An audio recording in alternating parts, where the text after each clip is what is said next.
काफ़ी दिनों से आप सभी के व्हाट्सएप पर मैसेजेस आ रहे थे, वीडियोस पर कमेंट्स आ रहे थे कि सर एचपी जीके की सीरीज़ को रीस्टार्ट करिए।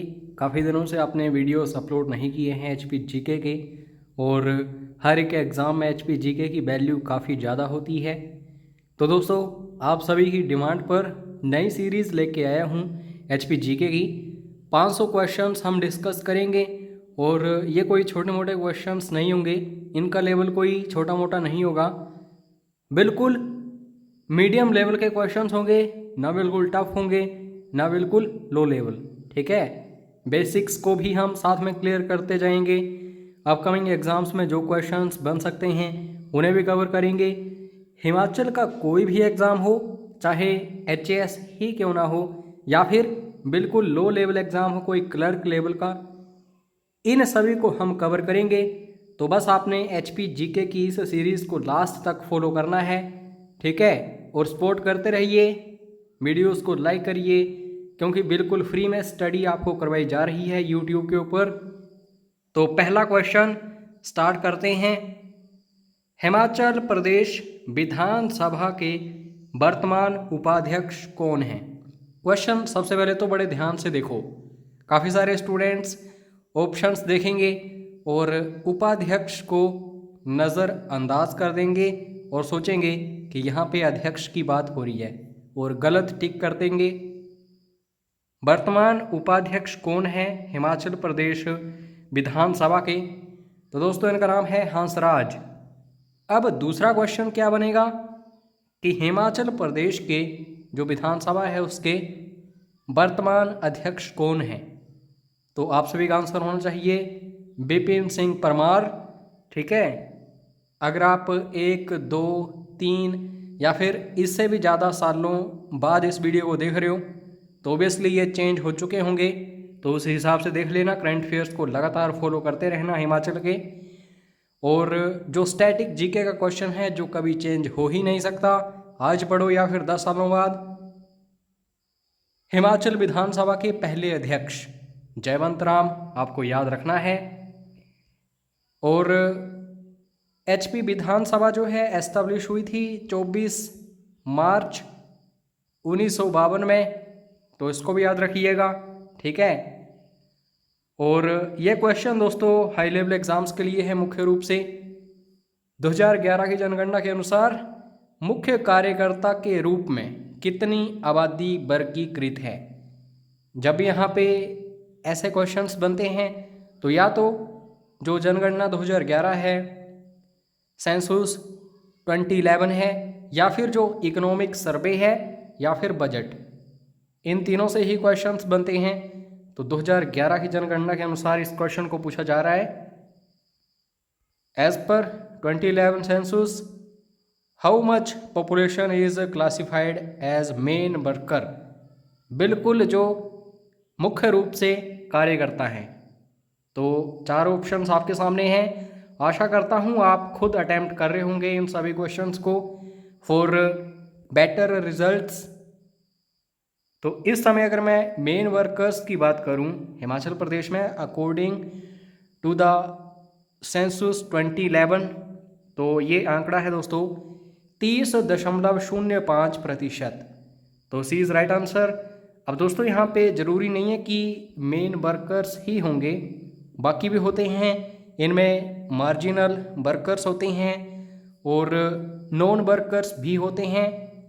तो मार्जिनल वर्कर्स यानी कि सीमांत कार्यकर्ता जो हैं, इनका आंकड़ा है 21.80%। तो इसको भी याद रखो क्योंकि क्वेश्चन यहाँ से भी अपकमिंग एग्जाम्स में बन सकता है। और नॉन वर्कर जो कार्यकर्ता नहीं है, नॉर्मल हैं, तो इनको भी आप देख लो 48.15%। उसके बाद नेक्स्ट क्वेश्चन जो है ये भी मोस्ट इम्पोर्टेंट है। साई कोठी एक जल विद्युत परियोजना की क्षमता क्या है? 3 तरीके से क्वेश्चन बनता है जल विद्युत परियोजना से रिलेटेड। पहला, कोई भी परियोजना इसकी क्षमता कितनी है। दूसरा क्वेश्चन बनता है किस नदी के ऊपर बनाई गई है। तीसरा क्वेश्चन बनता है कि किस जिले में है। तीनों चीज़ें क्लियर करने वाला हूँ। तो ध्यानपूर्वक वीडियो को देखो। सबसे पहले तो ये जान लो कि इसकी क्षमता कितनी है।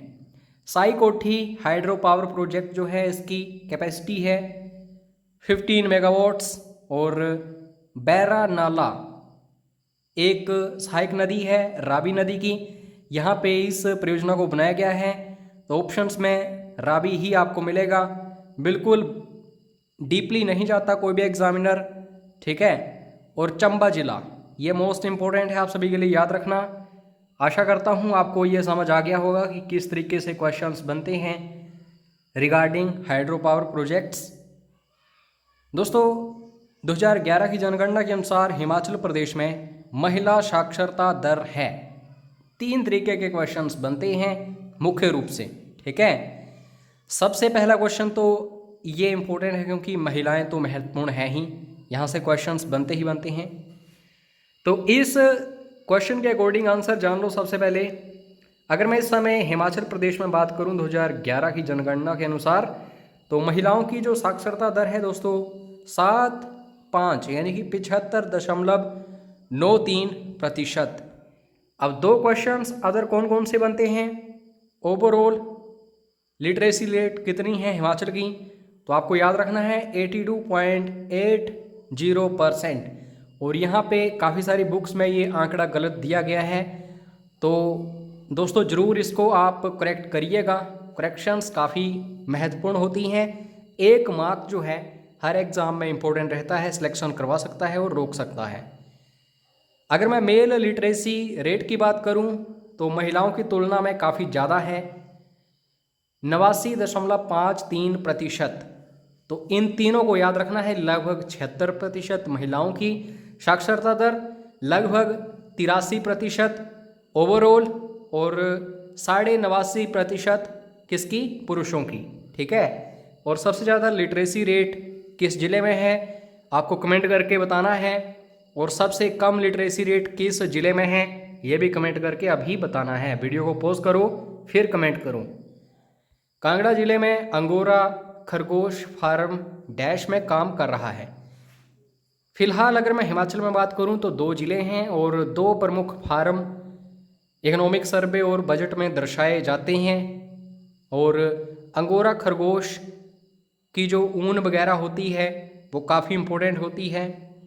तो इसी के लिए सबसे पहले तो याद रखो कांगड़ा ज़िले में ये जो दोस्तों कांडवारी है या फिर कंदबारी, यहाँ पे फार्म है अंगोरा खरगोश का।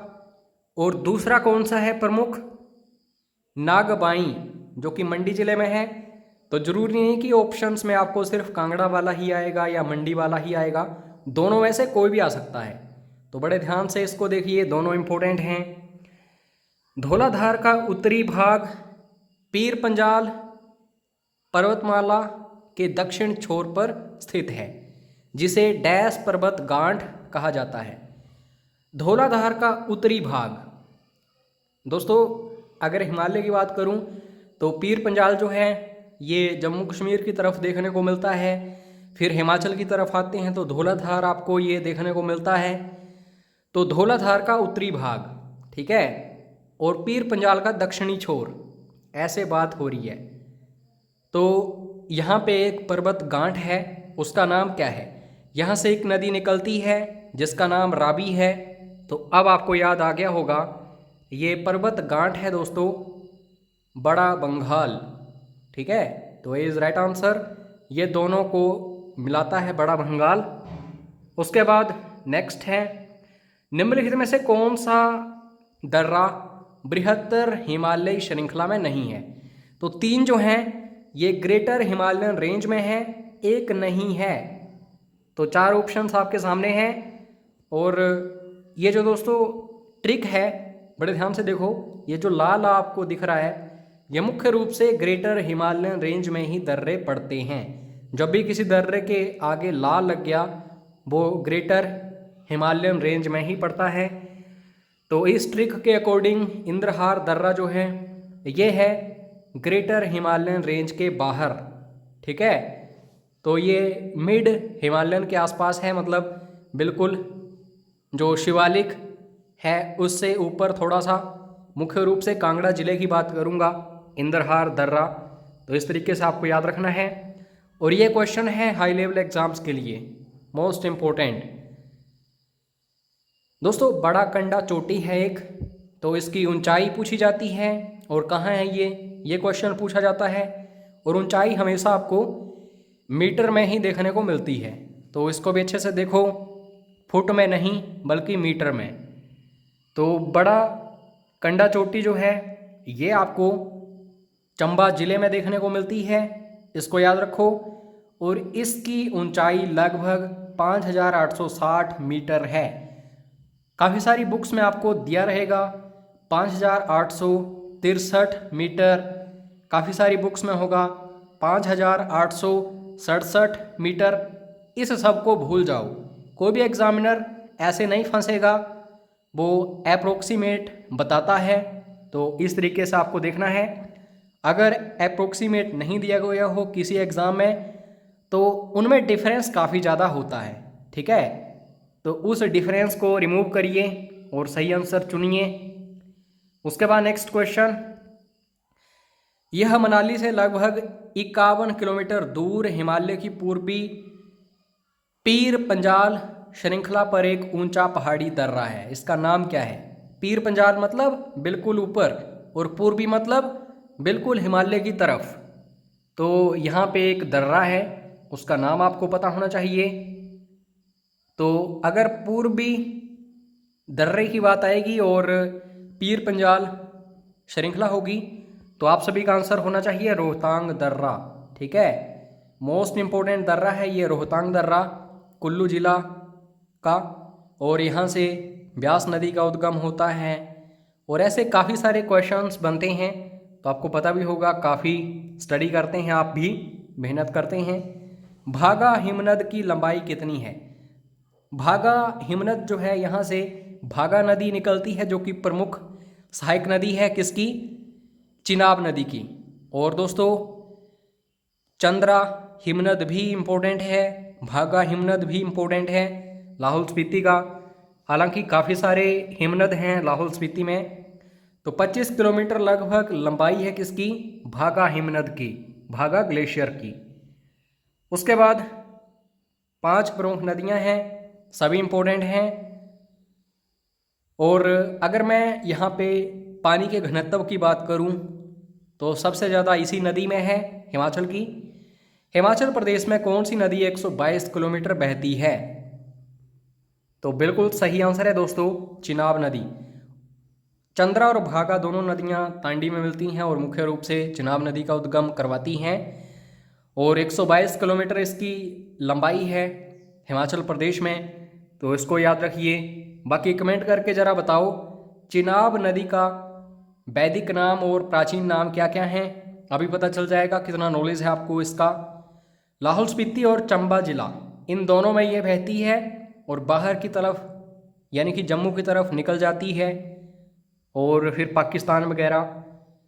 उसके बाद नेक्स्ट क्वेश्चन, निम्नलिखित में से कौन हिमाचल प्रदेश में रामसर आर्द्रभूमि स्थलों में पहला आर्द्रभूमि स्थल है? आर्द्रभूमि स्थल क्या होते हैं? ऐसे स्थल जिनमें दोस्तों आर्द्रता रहती ही रहती है, यानी कि पानी वहाँ पे रहेगा ही रहेगा, भूमिगत जल जो है वहाँ से निकलता ही रहता है और भूमि जो है काफ़ी पानी के साथ मिली हुई होती है ये।